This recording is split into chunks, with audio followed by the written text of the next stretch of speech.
ஆனா 2 பேச்சு கூட தாண்டலாம். அது நான் சொல்ல வந்ததை நீங்க உண்மைன்னு நம்பிட்டீங்க பாத்தீங்களா? கதை தெரியாதுனாலும் புக்கு பேரு சொன்னாலே நீங்க சுருண்டுருவீங்கன்னு எங்களுக்கு தெரிஞ்சிருச்சு. எங்க ஸ்ட்ராட்டஜி நல்லா இருந்துச்சா? தலைவி நீங்களா? ககாஷி, இத பத்தி நீ ஏதாவது சொல்ல விரும்புறியா? அந்த பெல்ஸ் எடுக்கிறதுல அவங்க சாதிச்சிட்டாங்க. நீங்க 2 பேரும் என்ன பேசுறீங்கன்னே புரியல. என்ன நிலைமையில இருக்கேன்னு தெரிஞ்சுக்கலாமா? சொல்லுங்க. சொல்லுங்க தலைவின்னு சொல்லு. சொல்லுங்க தலைவி. சொல்லுங்க தலைவி.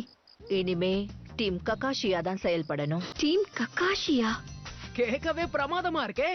நம்ம 3 பேருமே ஒரே டீமா சேர்ந்து அவங்க கொடுக்கற மிஷன்ஸ்க்கு போக வேண்டி இருக்கும். நான் சென்சேயாவும் நீங்க ஸ்டூடெண்ட்ஸாவும் இருந்த காலங்கள்லாம் மலையேறி போச்சு. ஆனும் நீங்களும் இப்போ லீவ் ஷினோபி தானே வெயிட் பண்ணிக்கிட்டு இருந்தேன்.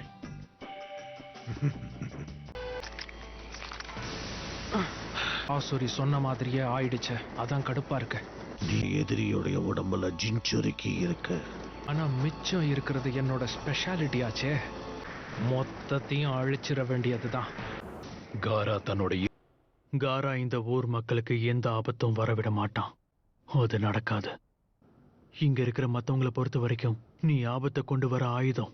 அதான் சொல்றேன்.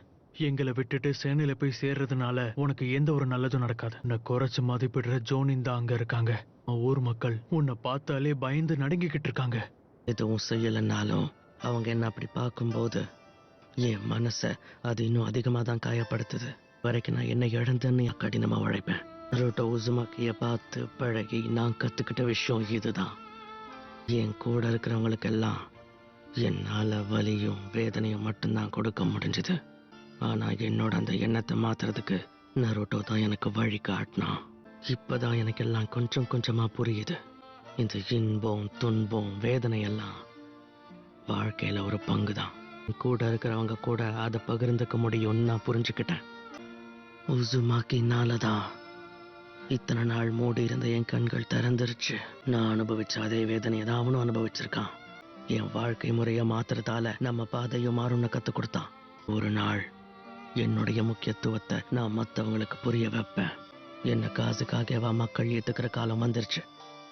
ஓ மக்களுக்கு நாளைக்கு முன்னாடிதான் நான் ஒரு பயங்கரமான ஜூட்ஸுவை கத்துக்கிட்டேன். எனக்கும் பயங்கரமா பசிக்குது. நேத்து தான் ரொம்ப உழைச்சோம்ல. அப்புறம் எதுக்கு வெயிட் பண்றோம்? நேரா இச்சிராகு ராமனுக்கு போலாம் வாங்க. சரி. நான் சொல்ற ஒவ்வொரு வார்த்தையும் ரசிச்சு ரசிச்சு கேட்டுட்டு இருந்த அந்த 2 குழந்தைங்க எங்க போனாங்க தெரியலையே.